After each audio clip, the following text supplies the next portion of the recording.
Supreme court में समाअत पीर तकलीम मुलतवी हो गई है। ब्यूरो चीफ इस्लामाबाद खालिद जमील हमारे साथ मौजूद है। खालिद जमील साहब बताइएगा, 3 रुकनी बेंच समाअत करा था, समाअत मुलतवी हो गई है पीर तक।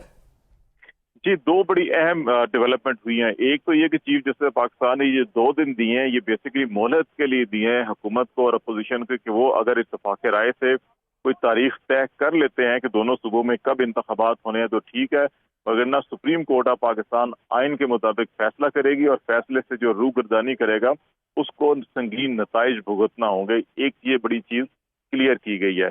दूसरा जो है, पीर को सेक्रेटरी खजाना और सेक्रेटरी दिफा को जाती हैसियत में सुप्रीम कोर्ट ऑफ पाकिस्तान ने तलब कर लिया है और उनको ये कहा है कि सेक्रेटरी खजाना को हुक्म दिया है कि वो तमाम माली मामला से मुतल्लिक जो है कि वो रिपोर्ट लेकर आए सुप्रीम कोर्ट में, और सेक्रेटरी दिफा को ये कहा गया है कि वो पाकिस्तान में जो सिक्योरिटी की सूरत हाल है और सिक्योरिटी एहलकारों की जो दस्तियाबी अदम दस्तियाबी है उससे मुतल्लिक तमाम तफसीलात जो है लेकर आए और सुप्रीम कोर्ट को फराहम करें। ये वो 2 इशू हैं जिसपे अभी तक अटॉर्नी जनरल जो है कि कोई खातर खा जो है कि वो बात नहीं कर सके। इलेक्शन कमीशन ऑफ पाकिस्तान के वकील ने जो इब्तदाई तौर के ऊपर 8 फरवरी को इलेक्शन कमीशन ऑफ पाकिस्तान की जो ब्रीफिंग दी गई थी उसकी बुनियाद के ऊपर कुछ इंफॉर्मेशन फराहम की थी, लेकिन वो अधूरी थी। तो अब चीफ जस्टिस ने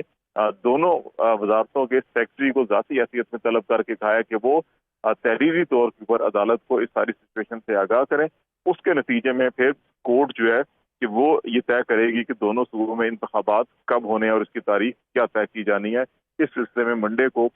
2 फेडरल सेक्रेटरी को तलब किया गया है और अटॉर्नी जनरल की इस इस्तदा को कि फुल कोर्ट बेंच तश्कील दिया जाए वो फिलहाल मुस्तरद किया गया है। जी अच्छा खालिद जमील साहब, ये भी बताइएगा, आपने कहा कि जिस तरह से हुकूमत और अपोजिशन को ये कहा गया है कि मिल बैठ के मामला तय करे जिसके बाद चीफ जस्टिस जो है फैसला दे देंगे। हम इस तरह के हालात देख रहे हैं कि अपोजिशन ये कहती है कि इमरान खान नहीं बैठना चाहते, इमरान खान दूसरी जानिब ये कहते हैं कि मुल्क के लिए बैठना चाहता हूँ। इस तरह की सूरत हाल में आपके पास कोई जो स्टेटमेंट है सामने आई है PTI की जानिब से या अपोजिशन की जानिब से? देखिए, अभी हेयरिंग के फौरी बाद जो है कि शाह महमूद कुरैशी ने और फवाद चौधरी ने कहा है कि उनकी क़यादत पहले भी बातचीत के लिए तैयार है और अभी भी तैयार है। उन्होंने कहा है कि हमने सुप्रीम कोर्ट को यकीन दहानी कराई है कि सियासी माहौल को, कशीदगी को कैसे कम किया जाएगा, ये भी हम यकीन दहानी करा चुके हैं। लेकिन दूसरी तरफ हुकूमत जो है कि वो ना मालूमात फराहम कर रही है ना यकीन दहानी करा रही है। तो ऐसी सूरत हाल में ही अभी चीफ जस्टिस ऑफ पाकिस्तान ने भी हेयरिंग के दौरान यही कहा था कि PTI की जानिब से तो यकीन दहानी करा दी गई है लेकिन हुकूमत की जानिब से यकीन दहानी नहीं कराई गई। और उन्होंने कहा, अटॉर्नी जनरल से एक मौके पे पूछा भी कि आपकी जानिब से कोई जिम्मेदार यकीन दहानी कराने को तैयार है या नहीं है, लेकिन इसका उन्होंने कोई जवाब नहीं दिया था। अब इसीलिए ये 2 दिन जो है कि हफ्ता और इतवार का जो समाअत नहीं रखी गई। आपको याद होगा कि लास्ट टाइम भी जब डिप्टी स्पीकर नेशनल असम्बली ने रूलिंग दी थी असम्बली की तहलील और उसके बाद प्रेसिडेंट ने आम इंतखाबात का ऐलान कर दिया था, तो उन दिनों में हफ्ते और इतवार को भी कोर्ट ने हियरिंग की थी। लेकिन आज जो है 2 दिन का गैप डाला गया है ताकि ये 2 दिन जो है कि सियासी लीडरशिप को ये वक्त दिया जाए कि वो सोचें कि मुल्क को किस तरफ लेके जाना है और क्या इलेक्शन के लिए तैयार है या नहीं तैयार है। दूसरी तरफ चीफ जस्टिस पाकिस्तान ने ये भी अटॉर्नी जनरल से मुकालमा करते हुए उनको बावर करवाया कि ये ज़हन में जरूर रखें कि अगर ये जो कॉन्स्टिट्यूशनल रिक्वायरमेंट है 90 दिन के इलेक्शन, अगर सुप्रीम कोर्ट के हुक्म पर अमल ना हुआ तो फिर इसके संगीन नताइज के लिए भी आपको तैयार रहना चाहिए कि वो भी आप संगीन नताइज भुगतेंगे। जी अच्छा, इस हवाले से ये भी पूछा गया आज जो कोर्ट में ज़ाहिर समाअत होती रही, अटॉर्नी जनरल से काफ़ी मुकालमा रहा है। अटॉर्नी जनरल बार बार फुल बेंच के हवाले से भी ज़ाहिर है वो इस्तदा कर रहे हैं। अब इन 2 दिनों में आप क्या देख रहे हैं खालिद जमील साहब के सुप्रीम कोर्ट का जो मिजाज है बेंच टूटने के बाद भी ज़ाहिर है वो इनको बावर करवाती हुई दिखाई दे रही है, बिलखुसूस हुकूमत को बावर करवाते हुए दिखाई दे रहे हैं?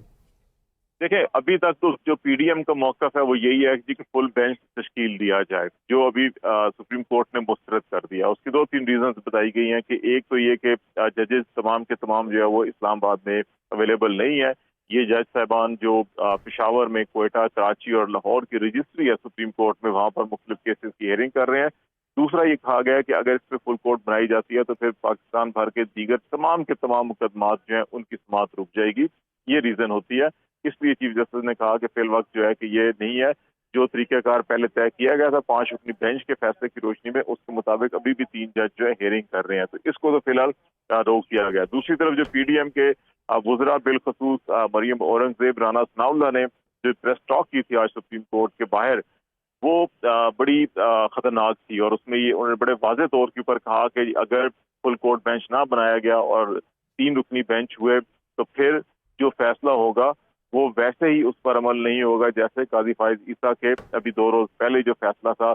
بینچ کی تشکیل کے حوالے سے اور 184(3) کے حوالے سے جو انہوں نے فیصلہ دیا تھا، اس کو جیسے سرکولر کے تحت یہ کہا گیا ہے کہ قابل عمل نہیں ہے، تو پھر یہ 3 رکنی بینچ کا فیصلہ بھی قابل عمل نہیں ہوگا۔ تو یہ جو اسٹیٹ آف ڈیفائنس کی طرف ضابطہ وفاقی وزراء نے اناؤنسمنٹ کی، ایک جو ہے وہ ترجمان ہے